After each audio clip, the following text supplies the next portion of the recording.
Changing the notification sound for individual apps is actually super easy on Pixel phones. You can find any app either on your home screen or in the app drawer, and when you long press it, you'll see a couple of options.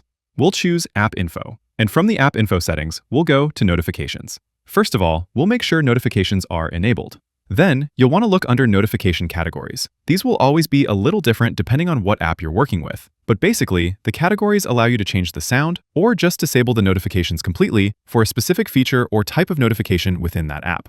If I wanted to change my message sound, I'd go to Message Notifications, and from there, I'll go to Sound. Then, just pick from one of the many built-in options, or use your own custom sound.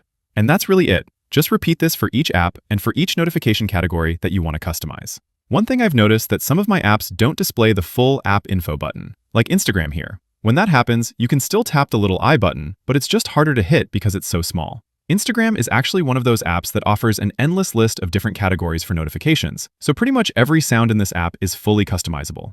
And there you have it. Click that like button if this helped, and subscribe for more easy guides like this.